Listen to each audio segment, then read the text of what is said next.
మీ పేరు? కరిముల్లా అన్న. కరిముల్లా గారు, అసలు ఏపీ రాజకీయాలంటే ఎంత ఆసక్తికరంగా మారుతున్నాయో మీకు కూడా తెలుసు. ఇప్పుడు ఏ పార్టీ అధికారంలోకి వచ్చే అవకాశం ఉందంటారు 2024లో? డౌట్ లేదండి, వైసీపీ వస్తుంది కంపల్సరీగా.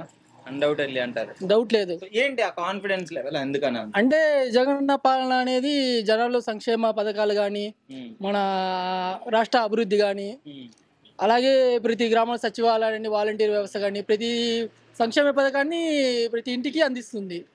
అలాగే వైద్య పరంగా కానీ, విద్యాపరంగా కానీ, నాడు నేడు అని 108 కానీ 104 కానీ ఇలాంటి ఎన్నో సంక్షేమ పథకాలు, జగనన్న కాలనీ అని చెప్పేసి అందరికీ, ఈ నిరుపేదలకి ఇల్లు లేని వాళ్ళకి ఇల్లు, అలా ఇలా ఎంతో వందల సంక్షేమ పథకాలు జనాలకి డైరెక్ట్ ఇంటికే డోర్ డెలివరీ చేస్తుంది అనమాట. సో ఇక్కడ మార్కాపురం నియోజకవర్గంలో అన్న రాంబాబు గారికి అలాగే నారాయణ రెడ్డి గారికి పోటీ ఉంది కదా, ఎలా అనిపిస్తుంది? తప్పకుండా అన్న రాంబాబు గారు వస్తారండి. 50,000 మెజారిటీ తప్పకుండా వస్తారు. 50,000 మెజారిటీ కంపల్సరీగా అనుకుంటున్నారు. అసలు ఏం చేస్తాడని ఆయన? ఏం చేస్తాడంటే, ఇప్పుడు జనాలు అక్కడ పోయిన గిద్దలూరు శాసనసభ్యులు అంటే అక్కడ జనాలు అడిగితే చెప్తున్నారు. అక్కడ ఆయన చేసిన మంచితనం గానీ అందరు అక్కడ ప్రజలు కూడా మమ్మల్ని చెప్తున్నారు, మామూలుగా తెలిసిన వాళ్ళకి ఫోన్ చేస్తే. అలాంటి మంచి మనిషి, అలాంటి అభ్యర్థికి మన ఎమ్మెల్యే సీట్ ఇవ్వడం అనేది ఇక్కడ మార్కాపురం ప్రజలు చేసుకున్న అదృష్టంగా భావిస్తున్నారు వాళ్ళు.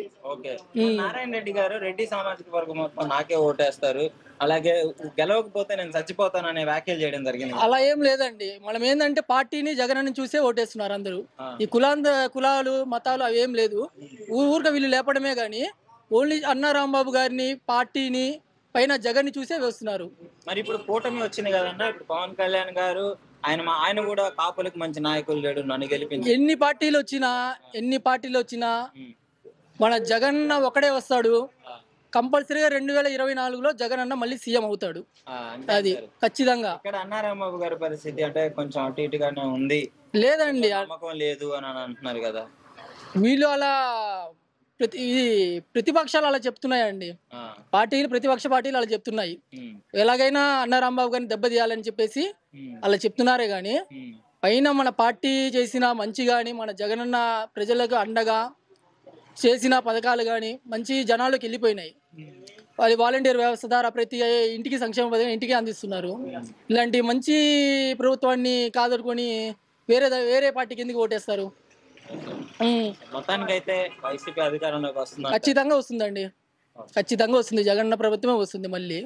ఇక్కడ అన్న రాంబాబు గారే 100% గెలుస్తారు. అది భారీ మెజారిటీతో వస్తారు అన్న రాంబాబు గారు, భారీ మెజారిటీ కంపల్సరీగా. నమస్కారం అండి, మీ పేరండి? నా పేరు లక్ష్మయ్య. లక్ష్మయ్య గారు, ఈసారి ఏ పార్టీ అధికారంలోకి వచ్చింది అంటారు? జగన్ పార్టీ. జగన్ గారు ఓడిపోతారని అంటున్నారు కదా. వాళ్ళు వరకు అంటారులే ఒట్టి మాటలు. అంటే 3 పార్టీలు కలిసి రావడం వల్ల ఓడిపోతారని అంటున్నారు. ఎన్ని పార్టీలు వచ్చినా సింగిలే. సింగిల్ 175కు 150 వస్తాయి. 150 వస్తాయి అంటారు. ఏంటి నమ్మకం? అసలు ఏం చేశాడు జగన్? అన్ని పథకాలన్నీ అందరికి అందుబాటులో వచ్చాయి. ఇక్కడ మరి మార్కాపురం నియోజకవర్గంలో ఎమ్మెల్యే అభ్యర్థుల మధ్య పోటీ ఎలా ఉంది? అన్న రాంబాబు గారికి బ్రహ్మాండంగా ఉంది. అన్న రాంబాబు 20,000 మెజారిటీ వెళ్తారు. నారాయణ రెడ్డి గారు ఈసారి రెడ్డిలందరూ నాకే ఓటేయండి, ఏమెవరు ఓడిపోతే చచ్చిపోతానని కూడా అంటున్నారు. చచ్చిపోతే ఎవరికి ముద్దు అయినా ఏ పార్టీకి ఆ పార్టీకి పడిపోతాయి. రెడ్డి సామాజిక వర్గం అంతా నాకే ఓటేస్తుంది, నాకు ఓటేయండి అని ఆయన చెప్పడం జరుగుతుంది. ఆయన చెప్పినంత మాత్రం మీకు ఎలా అనిపిస్తుంది? ఆయన చెప్పినంత మాత్రం వేయరు కదా. ఈడ అభివృద్ధి ఉంది కదా, సంక్షేమ పథకాలు అవన్నీ వస్తున్నాయి కాబట్టి అందరూ వేస్తారు. సో అన్న రాంబాబు గారు అయితే 20,000 మెజార్టీ. ఏంటి అంత కాన్ఫిడెన్స్? అంతే, పర్ఫెక్ట్ చేస్తున్నారు కాబట్టి ప్రభుత్వం వాలంటీర్లను పెట్టి. ఇప్పుడు అదే ప్రభుత్వానికి డబుల్ చేస్తా అంటున్నారు కదా. మరి నా మాట నమ్మరుగా. ఇంటికి ఒక ఉద్యోగం ఇస్తానన్నాడు, అది చేస్తానండు, ఇది చేస్తానండు. డ్వాక్రా మహిళలకు రుణమాఫీ అన్నాడు, నిరుద్యోగులకు ఉద్యోగం అన్నాడు. మరి ఏవి ఒకటి కూడా ఇవ్వలేదుగా. ఇంటికి ఒక ఉద్యోగం ఇస్తానన్నాడు, మిలిటరీ వాటర్ ఇస్తానన్నాడు. ఈసారి గెలిపిస్తే ఇస్తా అంటున్నాడు. ఎవరు నమ్మరుగా ఆయన మాటలు, నమ్మే పరిస్థితులు లేరు జనాలు. మీకైతే నమ్మకం అంతా 150 పక్క, 150 సీట్లు పక్క.